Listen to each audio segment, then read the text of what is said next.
Sino ba kayo? Bakit nila ako tinatawag na mami? Wala akong anak. At saka, bakit ako nandito? Hindi ganitong bahay namin. Walang ganitong kama. Walang mga ganyang mga bagay. Walang bata. Walang ikaw. Nasaan ba ako? Gusto ko nang umuwi. At doon ay, tuluyan ng tumulo ang mga luha ni Winona. Ginawa na nga ni na Jasper ang lahat, ngunit wala pa ring bisa ang mga naging gamot at procedures. Hindi pa rin bumabalik ang maalaala ni Winona at tila wala pa ring pagbabago. Kung bago ka pa lang sa channel neto, ibang kwento ni Ate Jane, istorya mo, ikwento ko. Huwag kalimutang pindutin ang notification bell at subscribe mo. Sa nakaraang kabanatay, nagkaroon ng temporary memory loss si Winona. Kaya kahit mahirap ay, hindi sinukuha ni Jasper ang asawa. Dahil naniniwala siyang babalik pang alaala ng kanyang asawang si Winona. Finale. Nang makalabas ng silid ang mga bata, at nilapitan na rin ni Jasper ang kanyang asawa, at doon na umupo sa tabi nito. Sinubukang hawakan ni Jasper ang mga kamay ni Winona, ngunit mabilis itong inalis ng dalaga. Mahal, may gusto ka bang kainin? Anong gusto mo? Gusto mo bang lumabas? Tanong ni Jasper. Sa halip na sagutin ang tanong nito ay, muling naglabas ng saloobin si Winona kay Jasper. Sino ba kayo? Bakit nila ako tinatawag na mommy? Wala akong anak. At saka, bakit ako nandito? Hindi ganito ang bahay namin. Walang ganitong kama. Walang maganyang mga bagay. Walang bata. Walang ikaw. Nasaan ba ako? Gusto ko nang umuwi. At doon ay, tuloy nang tumulo ang mga luha ni Winona. Ginawa na nga ni na Jasper ang lahat ngunit wala pa ring bisa ang mga naging gamot at procedures. Hindi pa rin bumabalik ang mga alaala ni Winona at tila wala pa ring pagbabago. Samantala, tila may kumurot naman sa puso ni Jasper sa sinabing yun ni Winona. Kakaibang sakit. Sakit na hindi niya alam kung paano paghilumin. Napakasakit pala na magmula ang mga salitang yon mula sa babaeng iyong pinakamamahal. Napakasakit pala kapag hindi kanya naaalala. Maging ang mga pinagsamahan niyo ay naglaho na rin na parang isang bula. Mahal na mahal niya si Winona. Kaya naman gaano man kahirap ngayon ang kanilang sitwasyon, ay kakapit lang siya sa pagmamahal niya para sa babae. At kailanman ay hindi susukuan kahit na humantong man sa isang desisyon na hindi kayang gawin pero kailangan niya nang gawin. Mahal, alam kong gulong-gulo ka pa sa ngayon. Alam kong di mo pa maintindihan ang nangyayari. Gusto kong malaman mo na ikaw ang tinitibok nitong puso ko. Mahal na mahal kita. At kung gusto mo nang umuwi, hayaan kita mahal. Baka sakaling pagdating mo doon ay bumalik na ang mga alaala mo. Masakit man sa akin, kailangan kong gawin para sa iyo. At sa lahat ng mga desisyon na nagawa ko, ito na marahil ang pinakamahirap. Ang desisyon na kailangan mo na kitang palayain para gumaling ka. Mahal na mahal kita, Winona. At sana, kapag bumalik ng alaala mo, kami ng mga anak natin ang una mong hanapin. Umiiyak na sambit ni Jasper kay Winona. Masakit man sa kanyang damdamin, mahirap man sa kanila lalong-lalo na ang kanilang mga anak. Kung ito na lang ang natitirang paraan, ay buong puso na itong gagawin ni Jasper, ang palayain pansamantala si Winona. Hindi na rin nakaimik noon si Winona pero nang makita niyang mga luha ni Jasper sa kanyang mga mata ay para bang nakaramdam siya ng habag at awa na di niya malaman kung saan nagmumula. Kahit anong gawin niya ay di naman niya talaga ito maalala. At ramdam niya na hindi ba niya maalala si Jasper ay alam niyang mabuting tao ito. Samantala, nang maipaalam na ni Jasper sa kanyang ina na si Madam Vida ang kanyang desisyon ay di na rin nagdalawang isip pa ang matanda. Bagkus ay pinayagan na rin niya ang desisyon na ito ng kanyang anak dahil may tiwala naman siya dito na alam niya ang kanyang ginagawa at makabubuti para sa kanyang asawa. Nang dumating ng araw ng pag-alis ni Winona, ay habol-habol naman siya ng kanyang mga anak na umiiyak. Mami! Mami! Huwag kang umalis, Mami! Sigaw ng triplets. Pigil-pigil naman sila ng kanilang Granny Vida. Mga apo, babalik din si Mami. Magpapagaling lang siya. Paliwanag naman ni Madam Vida na nangingilid na rin ang kanyang maluha dahil sa eksenang yon. Si Jasper na rin naghatid kay Winona para maipaliwanag na rin niya ang nangyari sa mga magulang nito bago niya iwan sa Masbate si Winona. Ilang oras din nang nakarating sila sa Masbate. Madali namang natukoy ni Jasper ang isla ni na Winona dahil na rin sa lokasyon at direksyon na ibinigay sa kanya ng mga magulang nito. Nang makarating sila doon ay sinalubong kaagad sila ng mag-asawa at kaagad na inalalayan si Winona papasok ng bahay. Habang tahimik lang na nakaupo si Winona at iginagala ang kanyang mga mata ay sinamantala na rin ni Jasper ang pagkakataon para ipaliwanag sa mga ito ang tunay na nangyari. Naunawaan namin iyo at nagpapasalamat din kami dahil alam namin hindi mo pinabayaan ang anak namin. Maraming salamat sa sakripisyo mo. Hayaan mo na kami naman ang gumawa ng paraan ngayon para gumaling si Winona. Gagawin namin ang lahat para manumbalik ang kanyang mga alaala. Para mabuo na muli ang pamilya nyo dahil nakakaawa naman ang mga apo ko. Maluhaluhang sabi ng nanay ni Winona. Tumango naman si Jasper at ngumiti. Maraming salamat po, Nay, Tay, sa malawak niyong pag-uunawa. Mahal na mahal ko po si Winona, kaya hintayin ko pong pagbabalik niya. Kayo na muna po ang bahala sa kanya. Sabi naman ni Jasper, sabay tingin kay Winona na kasalukuyan namang nakikinig lang sa kanila. O sige iho, ayaw mo ba talagang magpalipas na muna dito ng isang gabi? Tanong ng ama ni Winona kay Jasper. Hindi na po, siguradong naghihintay na rin po ang mga anak namin. Muna na po ako. Tugon ni Jasper, saka ibinaling na rin ang atensyon kay Winona at nilapitan nito. Winona, muna na ako ha. Magpagaling ka. Tulungan mo ang sarili mo. Tulungan mo ang nanay at tatay mo na muling manumbalik ang mga alaala mo. Huwag kang magpapatalo sa sakit mo. Hintayin ka namin ng mga bata. Mahal na mahal kita. Pigil na pigil ni Jasper ang kanyang mga luha na pumatak. Saka iniwanan si Winona na matamis na halik sa kanyang noo. Wala lang reaksyon si Winona pero para bang gusto niyang pigilan ang pag-alis na ito ni Jasper. Pero parang may pumigil kaya hinayaan na lang muna niya ang nangyayari. Pagkaalis ni Jasper at di na rin naman nagpapigil ay muling pinagbasta ng mag-asawang kanilang anak. Halos mahigit 4 na taon na rin ang hindi nakauwi si Winona. Kaya naman baka sa kanilang mga reaksyon ang labis na pagkamis sa kanilang nag-iisang anak. Di naman nila mapigilan ng mapaluha dahil sa sinapit na ito ng kanilang anak. Pero wala naman silang sinisisi dahil wala namang may gusto sa nangyari. Anak, naalala mo ba kami ng tatay mo? Bungad na tanong ni Ginang Rosa sa kanyang anak. Marahan namang umiling si Winona nang may malungkot na reaksyon. Ngumiti naman ang mag-asawa sa hinawakan ng mga kamay ni Winona. Okay lang yan, anak.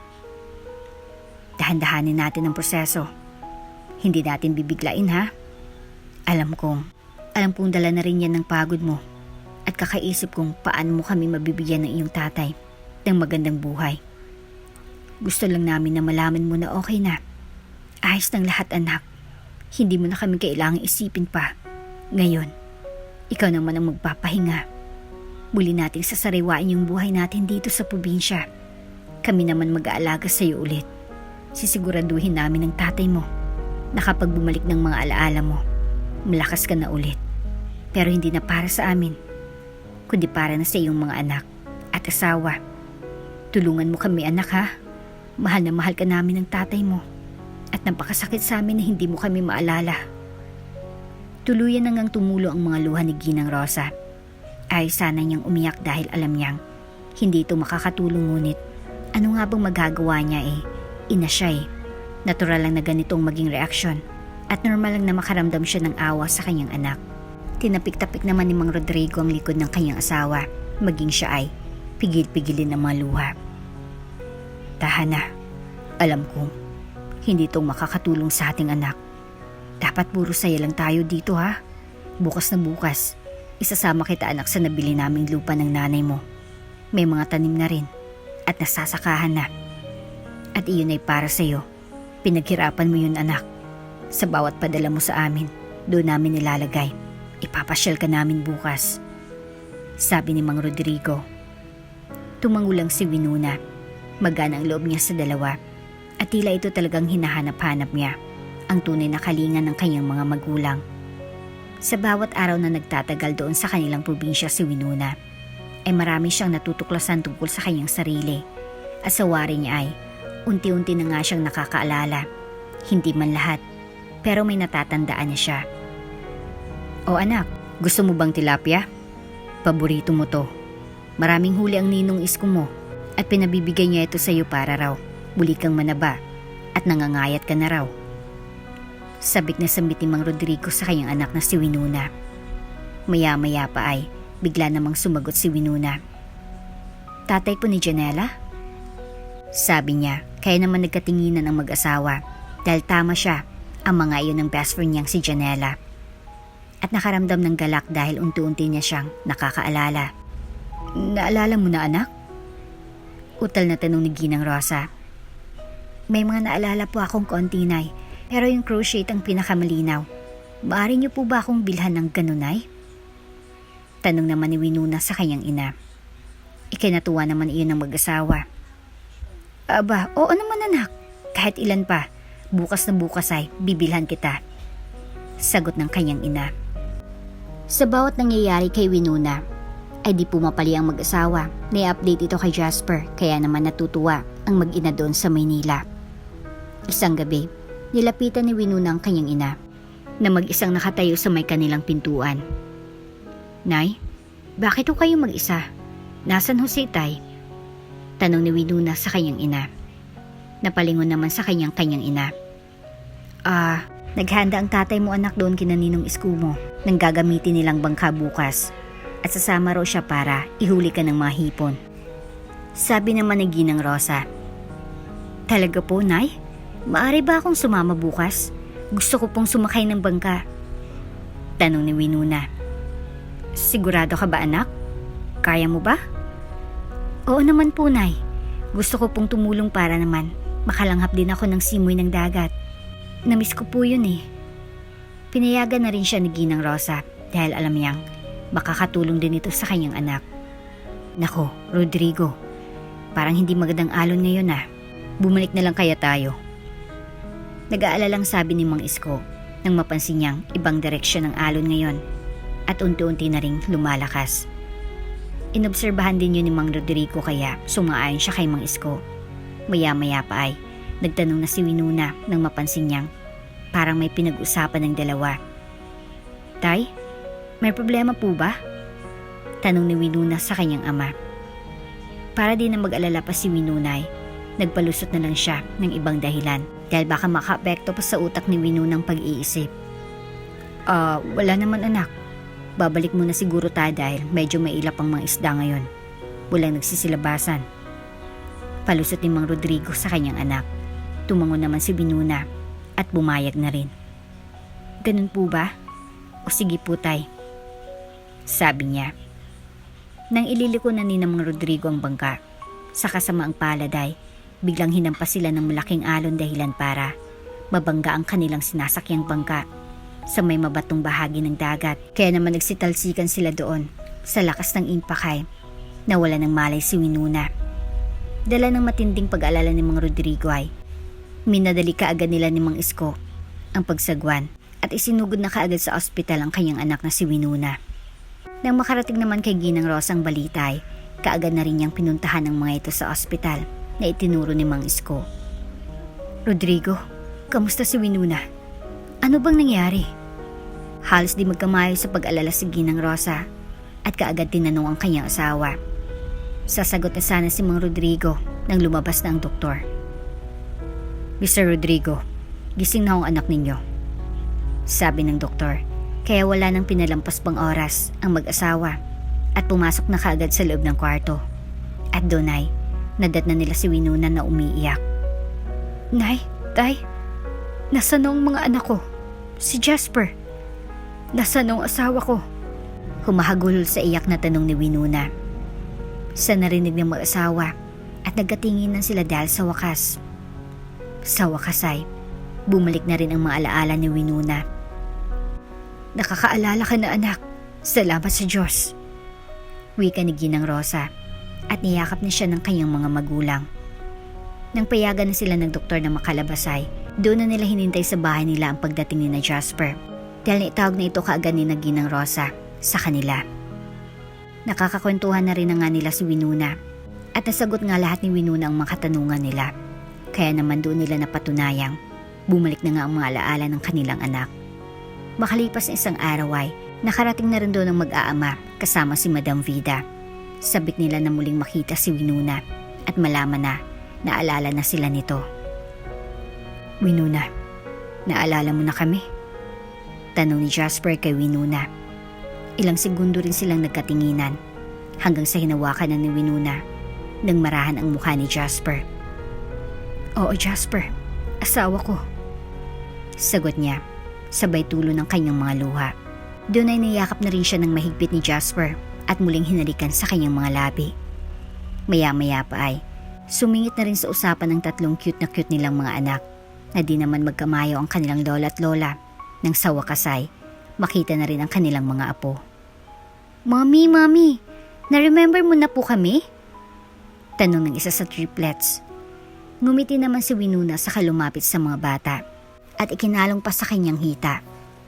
Oo mga anak ko, namiss kayo sobra ng mami. Mangyak-ngyak na sabi ni Winona at doon ay niyakap na rin ng mahigpit ang tatlong bata. Nang maging maayos na ang lahat, nang manumbalik ng mga alaala ni Winona, ay nagdesisyon muna si ni Jasper na magstay doon ng ilang araw bago sila tuluyang bumalik ng Maynila kasama na si Winona. Ngunit, dahil alam ni Madam Vida na mas gusto ni Winona na kasama ang kanyang mga magulang, ay siya nang gumawa ng paraan para isama na rin ang mga ito para magkakasama sila doon sa Maynila. Mga balay, gusto kong sumama na rin kayo sa amin sa Maynila. Huwag kayong mag-alala. May sariling lupa doon sina Winona, farm at village. Pwede kayo doon. Alam ko kasing gusto ni Winona na magkasama na kayo doon. At alam ko rin na sabik na rin kayo sa apo. Kaya naman, please, huwag na kayong tumanggi. Doon na tayo lahat magkakasama para naman magkaroon na rin ng peace of mind itong si Winona. Oo nga po, Nay, Tay. Di na rin po ako mapapanatag kung muli kayong iwan dito kung pwede namang doon na tayo magkakasama. At saka, matitiis niyo ba tong mga apo nyo na willing-willing na sa inyo, Tatay? Doon na po kayo at ako na pong bahala sa inyo. Sabat naman ni Winona. Wala na rin ngang nagawa pa ang mag-asawa dahil ayaw na rin bumitaw ng isa nilang anak, kay Mang Rodrigo. Kaya naman sumama na rin sila at matapos na magkakasama na rin silang umalis ng Masbate. Nang makarating sila sa Maynila, inasikaso na kaagad ni na Winona ang mansyon na titirhan din ng kanyang mga magulang at sinisigurado niyang may mini farm din doon para naman di mahumsik ang kanyang ama na lagi nilang ginagawa sa Masbate. Nagplano na rin ng kasal sina Winona at Jasper hanggang sa tuluyan na rin silang may kasal na dalawa. Mahal na mahal kita. Kayo ng mga anak natin. Kayong apat ang pinakamagandang bagay na nangyayari sa buhay ko. Sabi ni Jasper kay Winona. Maraming salamat mahal dahil hindi mo ako sinukuan ha. Nang dahil sa pagmamahal mo, nahanap kong daan patungo sa'yo. Mahal na mahal din kita. Kayo ng mga anak natin. Kayo ang buhay ko. Sagot naman ni Winona at doon ay muli na nilang hinalikan ang malabi ng isa't isa. At dito na nga po nagtatapos ang ating kwento. Hanggang sa muli. Kung bago ka pa lang sa channel neto, ibang kwento ni Ate Jane, istorya mo, ikwento ko. Huwag kalimutang pindutin ang notification bell at subscribe button.